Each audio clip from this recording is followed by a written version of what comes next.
नमस्कार the ABC news Haryana में मैं हूं राज डाबला। ये तस्वीरें आपको दिखा रहा हूं कुमारिया गांव के सरकारी स्कूल से। और आज एक बहुत बड़ी खबर जो है वो होने वाली है। ये स्कूल आप देख सकते हो। इस स्कूल में जो है शिक्षा का मंदिर है। यहाँ पर ये मेन गेट देख सकते हो आप।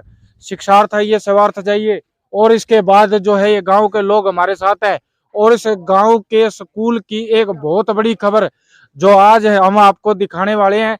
ये देख सकते हैं। खोल भाई, गेट खोल, गेट खोल भाई। हाँ जी, किस वास्ते आए जी? आप किस काम खतरा है हो? कोई काम ही आए हैं। ये गांव के लोग आ रहे हैं। स्कूल देखना है, इनको स्कूल दिखाना है। आओ जी, आओ। आओ देख। हाँ, आप यहाँ कर्मचारी लगे हो, ये हमारे गांव की कुछ मांग है स्कूल के प्रति। स्कूल को आगे बढ़ाने के लिए, 12वीं तक करने के लिए, इसलिए आपसे निवेदन है कि आप गेट खोल के इनको ये दिखाएं कि इस स्कूल में सारी सुविधा होते हुए हमारा स्कूल 12वीं का क्यों नहीं बन रहा है। बस यही दिखाना है। खोलो भाई, खोलो खोलो। आ जाओ भाई, सारे भाई आ जाओ साथ में। आपको दिखाना चाहते हैं स्कूल कुमारिया का एक ऐसा स्कूल है। ये सरकारी स्कूल है और इस स्कूल की फैसिलिटी मैं आपको दिखाऊंगा। और ये मांग है गांव वालों की कि +2 तक ये स्कूल हो जाए। स्कूल में क्या क्या खासियत है और क्या क्या काम होते हैं स्कूल में, मैं आपको दिखाऊंगा। ये देखिए, एंट्री करते ही जो वेलकम यू के नाम से रखा है, GHS कुमारिया, ये भी सबसे पहले मैं आपको दिखाना चाहूंगा। आओ जल्दी आ जाओ, थोड़ा सा मैं आपको कुछ और दिखाना चाहूंगा स्कूल में क्या क्या जो है। ये देखिए, एक भारत का जो है, श्रेष्ठ भारत का, सर्वधर्म सम्मान का, यहाँ पे ये देखिए। आ जाओ, मैं आपको दिखाता हूँ कैसा स्कूल है, कैसी फैसिलिटी है। आ जाओ मेरे साथ, आ जाओ पहले आप आ जाओ, दिखाता हूँ।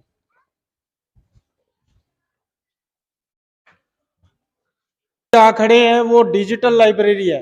इस गांव का छोटा सा स्कूल नहीं है ये बहुत बड़ा स्कूल है। और क्यों बड़ा है? ये इसलिए बड़ा है कि इस गांव में ये देख सकते हो आप, डिजिटल लाइब्रेरी है। और डिजिटल लाइब्रेरी के अंदर जो है ये पोस्टर और बच्चों के बैठने की सुविधा ये देख सकते हो आप, टेबल कुर्सियां। फिलहाल स्कूल के एक अध्यापक हमारे साथ हैं, उनसे बातचीत करेंगे किस तरह से जो है बच्चे पढ़ सकते हैं। सबसे पहले तो नमस्कार। आपने पूरी पंचायत के साथ ग्रामवासियों के साथ हमारे स्कूल में पधारे, इसके लिए मैं आपका धन्यवाद करता हूं। और आपको विशेष रूप बताना चाहता हूं कि ये फतेहाबाद डिस्ट्रिक्ट की डिजिटल लाइब्रेरी है, जिसका लिंक ये सामने दिया गया है। ये लिंक आप कोई भी स्टूडेंट घर बैठे पढ़ सकता है। और इसके अंदर जो सारी फैसिलिटियां हैं वो मैं आपको, आप मेरे साथ चलिए, मैं आपको दिखाता हूँ। आइए। अध्यापक है हमारे साथ और उन्होंने फिलहाल कहा है कि स्कूल में और जो जो फैसिलिटी है वो फैसिलिटी हम आपको दिखाते हैं। फिलहाल सारे ग्रामीण हमारे साथ हैं। ये हमारे स्कूल का प्रांगण है जो सारा फूलों से महक रहा है। और आइए, चलिए, मैं आपको आगे लेके चलता हूँ। आ जाओ भाई। शिक्षा में साइंस का बड़ा रोल है, कंप्यूटर का बड़ा रोल है। आजकल आपको पता है कि सब कुछ ही ऑनलाइन है और कंप्यूटर बिना तो कुछ है ही नहीं। फिलहाल कंप्यूटर लैब है, साइंस लैब है, उसमें हम जा रहे हैं।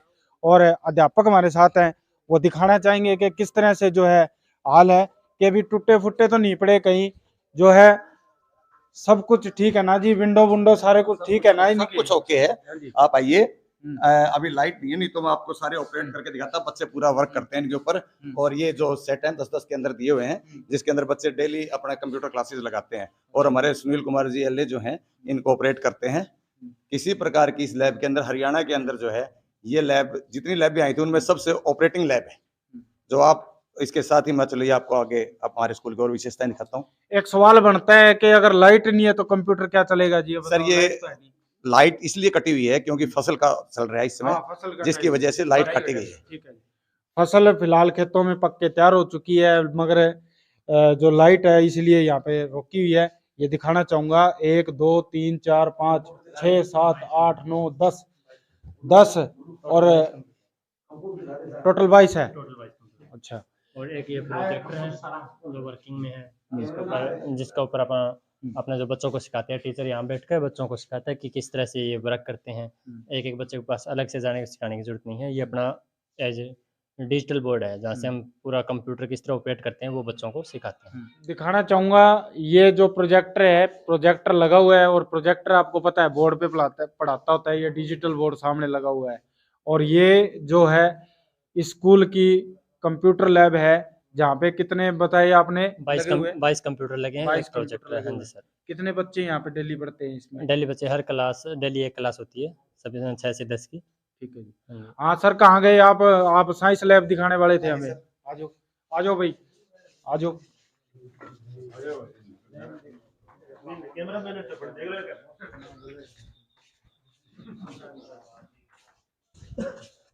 अभी फिलहाल जो साइंस लैब है उस साइंस लैब में जा रहे हैं। साइंस लैब में आपको पता है शिक्षा में साइंस का अहम रोल ही है, और शिक्षा में नहीं सिर्फ हमारे जीवन में भी जो घरेलू नॉलेज होती है, मतलब साइंस के लेवल की, केमिस्ट्री बायोलॉजी सारे उपकरण पूरे हैं सर यहाँ पे। सारे उपकरण हैं। ये हमारे जो मीटर है ओम्स लॉ का नियम जी, उसके बारे में बताता है, ओम्स लॉ। और उसके बाद में ये तीनों वही हैं। ये टाइमर है, उसके बाद बेल है, इलेक्ट्रिक बेल, वो हमारा भौतिक तुल्ला है।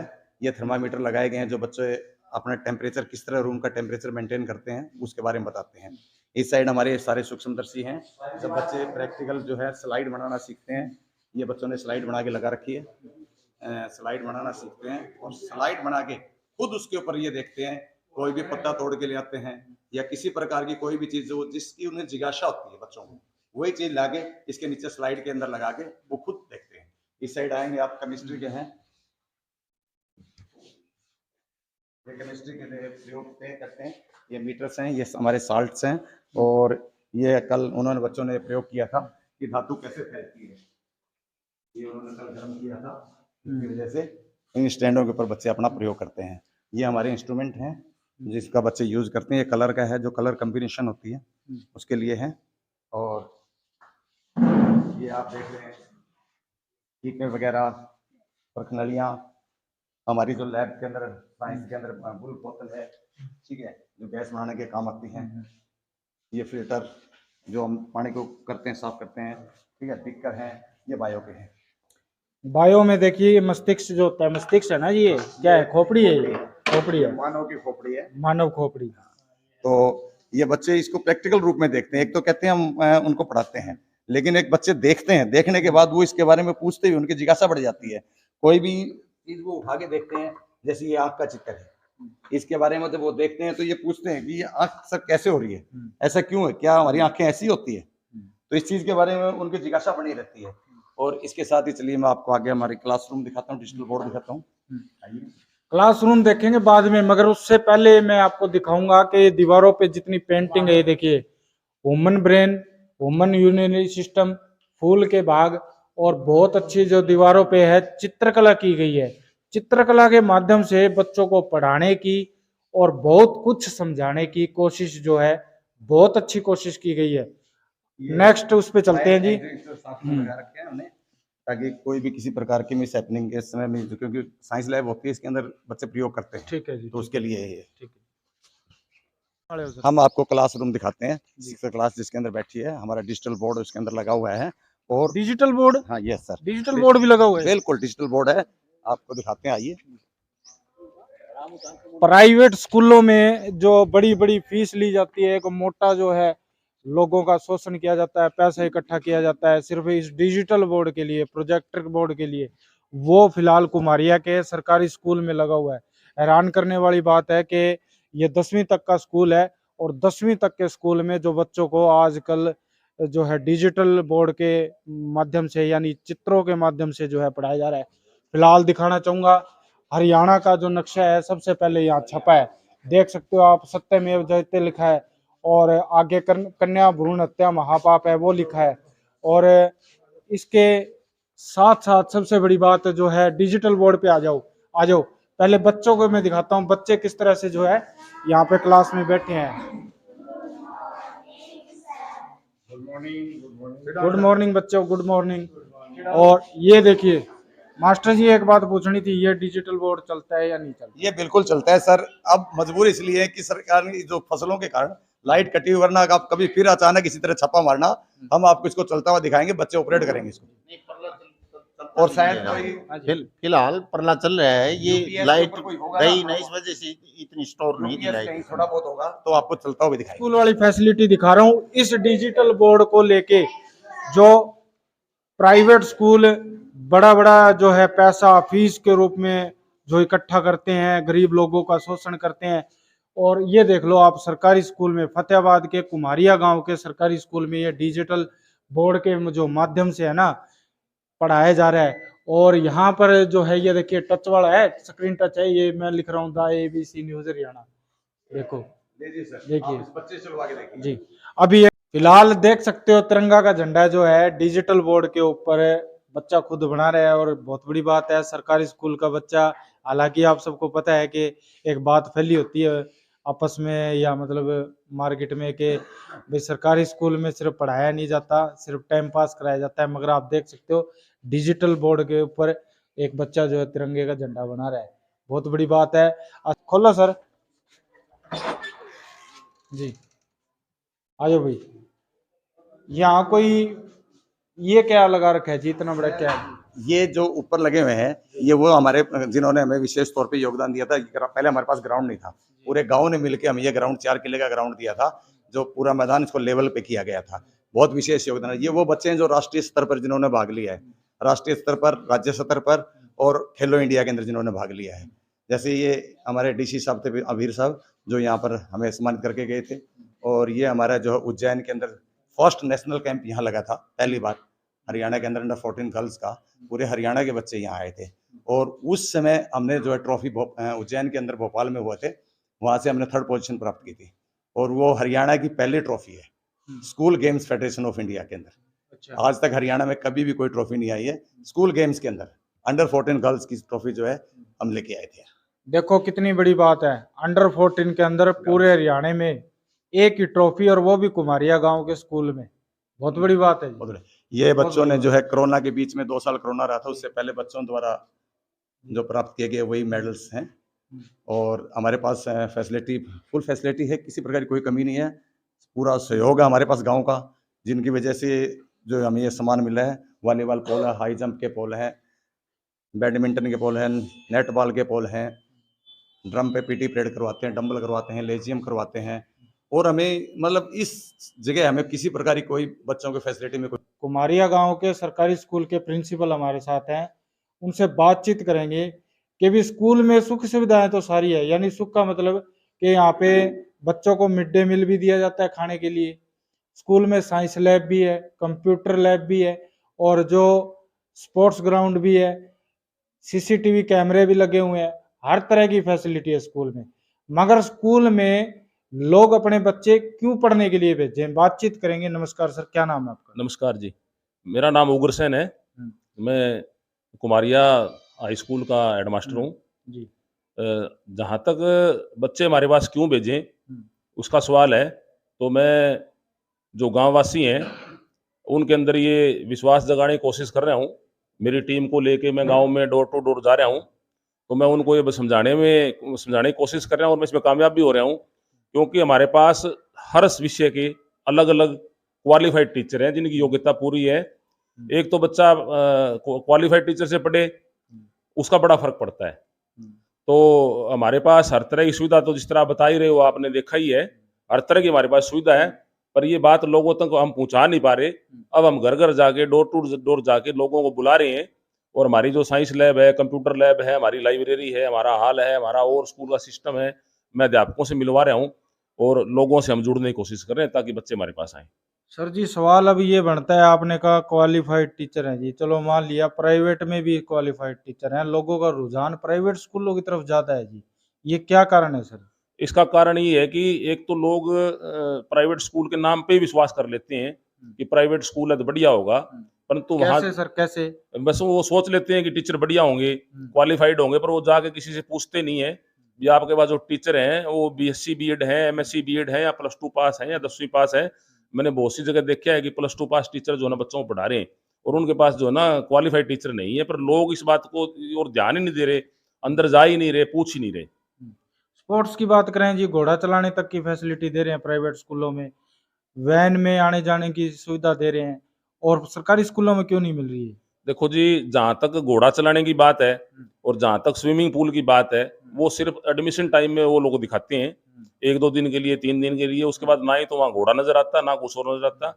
और हमारे सरकारी स्कूलों में जो ग्रामीण पृष्ठभूमि खेल हैं, कबड्डी है, दौड़ है, खो खो है, तो इस टाइप के जो हमारे पुराने प्रचलित गेम है, कुश्ती है, उन गेमों की ओर हमारे जो पीटी साहब हैं वो बहुत ही क्वालिफाइड हैं और ध्यान दे रहे हैं और बच्चों को स्टेट लेवल तक खिला के ले आए और हमारे बच्चों की पोजीशन भी आई है। एक वही तो बात पूछ रहा हूँ जी, आने जाने की सुख सुविधा दे रहे हैं, वो बच्चों का रुझान जो है, पेरेंट्स का रुझान है प्राइवेट स्कूलों की तरफ, ये भी तो कारण है ना। देखो, किसके बारे में क्या उसके कहना चाहोगे? उसके लिए मैं ये कहना चाहूँगा कि मैं माता-पिता का संगठन बनाऊँगा।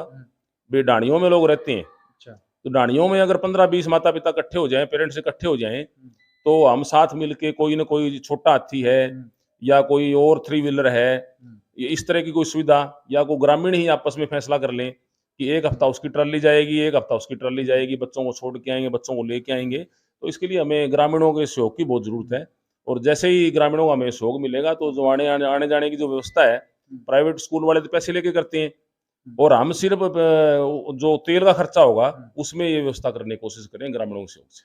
मतलब अब जब आपका स्कूल जो है एक तरह से, मतलब ये समझ लें भैया मैं, क्योंकि स्कूल में, कुमारिया स्कूल में जो बच्चे हैं वो लगभग एक बार पूछना चाहूंगा आप सबके सामने कि कितने बच्चे पढ़ रहे हैं जी फिलहाल? हमारे पास 124 बच्चे तो 6 से 10 में हैं और 150 के करीब बच्चे 1 से 5 में हैं। यानी राउंड फिगर में माने तो 300 बच्चे 300 हैं। 300 करीब हमारे पास बच्चे हैं। अब 300 बच्चे रह गए हैं स्कूल में, और सरकार ने पॉलिसी भी चलाई है कि जो मर्ज करने की पॉलिसी चलाई है, स्कूलों को मर्ज कर दें। अगर कहीं बच्चे कम हो गए हैं तो उस स्कूल के बच्चे जो उठा के दूसरे स्कूल में शिफ्ट कर दें। फिलहाल इस पे बात न करते हुए, ये भी हालांकि इम्पोर्टेंट पहलू था, मगर इस पे बात न करते हुए इस पे बात करेंगे कि एक आधा कोई ऐसा और पॉइंट बताओ जिससे, मतलब अगर किसी बच्चे का पेरेंट्स ये वीडियो देख रहा हो तो वो सरकारी स्कूल की तरफ जो है अट्रैक्टिव हो, अपने बच्चों को सरकारी स्कूल में भेजे। कोई एक और बढ़िया रीजन बताइए।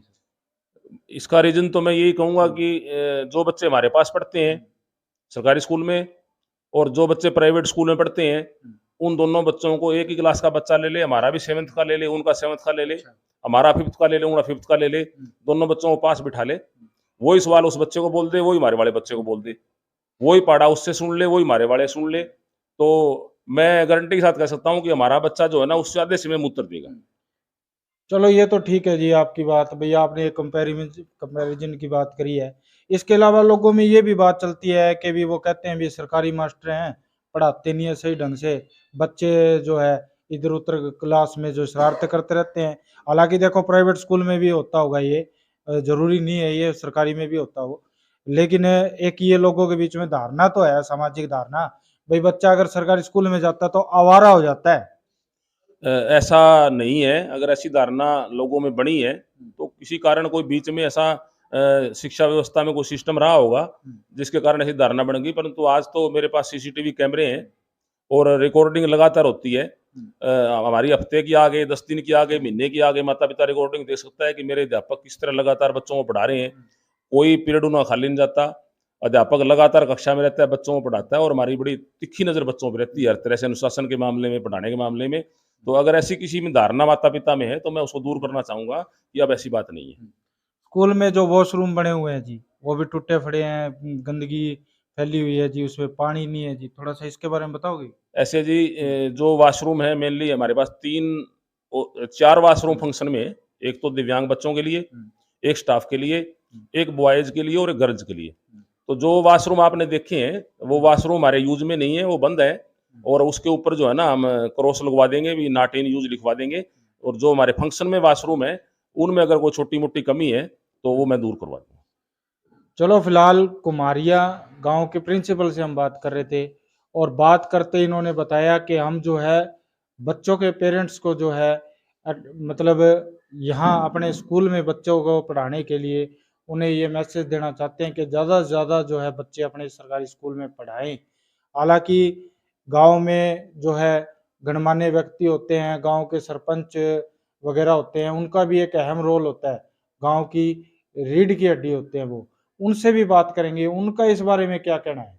यह के सरपंच सुरेश डावला, और वो हमारे साथ हैं, उनसे बातचीत करेंगे कि जो ये मुहिम चला रहे हैं, चाहे वो अध्यापक हो, चाहे ग्रामीण युवा साथी हो, जो ये मुहिम चला रहे हैं, इस मुहिम में वो इन लोगों का क्या साथ देंगे, किस तरह से जो है हाथ से हाथ मिला के चलेंगे, कंधे से कंधा मिला के चलेंगे। जिस तरह गांव में मुहिम चल रही है, युवा साथी है, तो उनका मैं तहे दिल से धन्यवाद है और पूरा सहयोग है उनके साथ और गांव राम के साथ है। और गांव वालों से ये भी कहना चाहूँगा कि ज़्यादा से ज़्यादा सरकारी स्कूल में एडमिशन कराई।